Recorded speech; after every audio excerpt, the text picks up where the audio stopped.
লাঞ্চে বা ডিনারে বা টিফিনে যদি নরম তুলতুলে চালের আটার রুটি আপনাকে সার্ভ করা হয় তাহলে কেমন লাগে বলুন তো। এই নরম তুলতুলে চালের আটার রুটি শুনতে বা দেখতে যতটা সহজ, তৈরি করাটা কিন্তু অতটা সহজ নয়।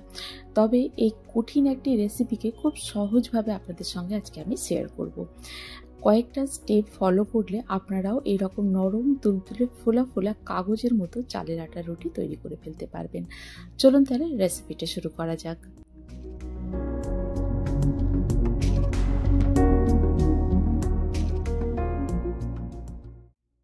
এই চালের আটার রুটিতে কিন্তু মেজারমেন্টটা খুব জরুরি। এখানে আমি নিয়ে নিচ্ছি আতপ চালের গুঁড়ো 2 কাপের মতো। 2 কাপ যদি আতপ চালের গুঁড়ো হয় সেখানে জল নিতে হবে 2 কাপই জল লাগবে। তবে আমি এখন 3 কাপের মতো জল নিয়ে জলটাকে গরম করতে দেব, পরে 1 কাপ তুলে রেখে দেব জল। তাহলে মাপটা হলো এইরকমই, যে যতটা আমি চালের গুঁড়ো নেব ঠিক ততটাই জল লাগবে। প্রথমে আটাটাকে খমির করতে হবে, মানে সেদ্ধ করে নিতে হবে চালের আটাটা। এই যে জলটা ফুটে উঠেছে, এবার আমি এর থেকে 1 কাপ জল তুলে রেখে দেব, বাকি জলটাকে আরও কিছুক্ষণ ফুটিয়ে নেব। এইভাবে যখন একেবারে জলটা ফুটে যাবে তখন অল্প অল্প করে চালের আটাটা এর মধ্যে দিয়ে দেব, দিয়ে নাড়তে থাকতে হবে অনবরত, যেন হাতটা কামাই না যায়। যদি হাত এখানে বন্ধ করে দেবো সেক্ষেত্রে আটাটা ঢুলি পাকিয়ে যাবে জলের মধ্যে গিয়ে। এই যে দেখুন আটাটা পুরোপুরি সেদ্ধ হয়ে যাচ্ছে এই গরম জলের মধ্যে পড়ে, এইটা খুব জরুরি। এখানে কিন্তু জল যদি কম হয় তাহলে এই আটার খমিরটা খুব ভালোভাবে হবে না। এই যে দেখুন একদম নরম নরম আটার খমির হবে, এইটাই হচ্ছে একেবারে পারফেক্ট আটার খমির, এই রকমই হতে হবে। একটা কাঠের এরকম, আমি এটা বেলনি নিয়েছি, আপনাদের কাছে যদি কাঠের খুন্তি থাকে কাঠের খুন্তি দিয়েও এইভাবে নাড়ানো যেতে পারে। তবে স্টিলের বা অ্যালুমিনিয়ামের কিছু দিয়ে নাড়াবেন না, সেটাতে নাড়ানোটা খুব একটা ভালো হবে না।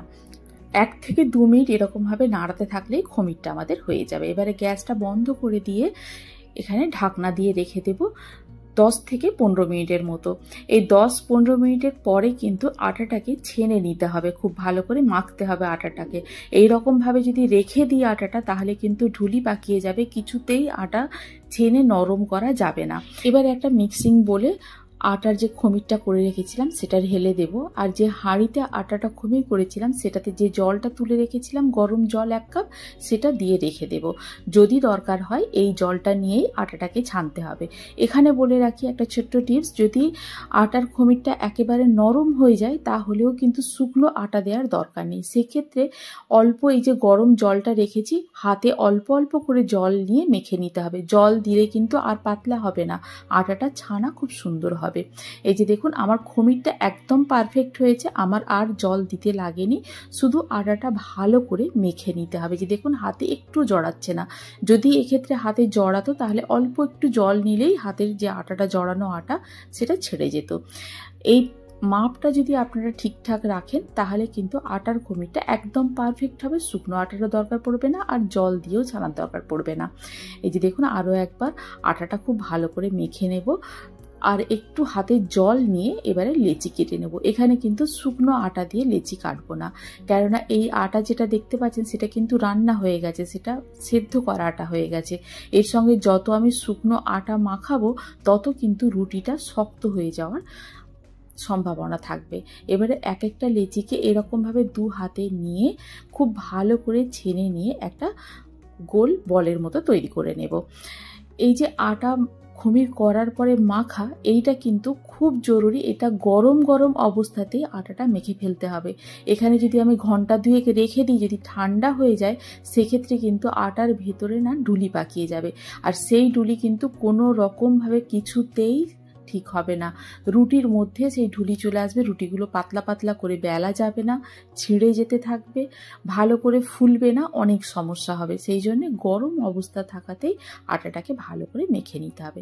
এবারে এক একটা লেচিকে এরকমভাবে একটু বাড়িয়ে দিয়ে শুকনো আটা দিয়ে এবারে বেলে ফেলবো। এক্ষেত্রে কিন্তু বেলার সময় আটাটা একটু বেশি লাগবে, কেননা খমিরটা একটু নরমের দিকেই হবে, খুব শক্ত খমির কিন্তু হবে না। আবারও বলে রাখি মেজারমেন্টগুলো একদম ঠিকঠাক রাখবেন। এই যে দেখুন একদম পাতলা পাতলা চালের আটার রুটি একদম রেডি হয়ে গেছে। এই যে একটা প্লেটের মধ্যে দিলেই বুঝতে পারবেন যে কতটা পাতলা হয়েছে, ভেতরে যে ছাপাগুলো আছে সেগুলো দেখা যাচ্ছে প্লেটের। এবারে সবগুলো রুটিকে এরকমভাবে বেলে নেব। আচ্ছা হ্যাঁ, আরেকটা এখানে বলে রাখি, আটাটা মাখা অবস্থায় লেচি করে রাখা যাবে না। যদি রাখতেই চান তাহলে রুটি বেলে রেখে দেওয়া যেতে পারে। যদি রাত্রে যদি রুটি বেলে রাখেন সকালবেলা সেঁকলেও হবে, বা সকাল থেকে রুটি যদি বেলে রেখে দেন রাত্রে সেঁকলেও হবে। সেক্ষেত্রে কিন্তু রুটিটা বেলে রাখতে হবে, এমনি আটা মেখে রেখে দিলে হবে না। এবারে এক এক করে সমস্ত রুটিকে এইভাবে সেঁকে নেব। আঁচটাকে ঠিকঠাকভাবে রাখলেই রুটিগুলো একদম ফোলা ফোলা আর দুই দিক সাদা কাগজের মতো হবে। আর প্রত্যেকবার রুটি সেঁকার পরে কিন্তু এরকমভাবে তাওয়াটাকে পরিষ্কার করে নিতে হবে, তা না হলে আটাগুলো শুকনো আটা পুড়ে গিয়ে রুটি লালচে হয়ে যাবে। চালের আটার রুটির বিশেষত্ব হচ্ছে পাতলা হতে হবে, নরম হতে হবে, আর একেবারে সাদা সাদা কাগজের মতো হতে হবে। এই রুটিগুলো রেখে দিলেও খাওয়া যায় পরের দিন পর্যন্ত, একেবারে নরম থাকে, নরম তুলতুলে থাকবে। গমের আটার রুটি যেমন বাসি হয়ে গেলে শক্ত হয়ে যাওয়ার একটা সম্ভাবনা থাকে, কিন্তু চালের আটার রুটি আমি যেভাবে বললাম সেইভাবে স্টেপ বাই স্টেপ ফলো করলে কিন্তু এই যে দেখুন একদম নরম তুলতুলে থাকবে। এটাই হচ্ছে চালের আটার রুটির বিশেষত্ব। পরের দিন যদি বাসি রুটি আপনি কাউকে সার্ভ করতে চান গরম গরম, তাহলে রুটিটাকে একটু ভাপিয়ে নিলেই রেডি হয়ে যাবে। মানে মোমো স্টিমারে দিয়ে যদি আপনি একটু স্টিম করে নেন তাহলে আবার মনে হবে যেন এক্ষুনিকার টাটকা রুটি তৈরি। আজকে আমি রুটিটাকে সার্ভ করেছিলাম লাল লাল ঝাল ঝাল করে মাংস কষার সঙ্গে। আপনারা তাহলে ট্রাই করুন বাড়িতে, রেসিপিটি করে জানান আমাকে কেমন লাগলো। যদি ভালো লেগে থাকে তাহলে বন্ধুর সঙ্গে শেয়ার, যদি কোনো নতুন বন্ধু থেকে থাকে তাহলে আমার চ্যানেলটিকে সাবস্ক্রাইব করে পাশে থাকার অনুরোধ রইল। আজ তাহলে এই পর্যন্তই, আবার দেখা হবে। ভালো থাকুন, সবাইকে ভালো রাখুন। আল্লাহ হাফিজ।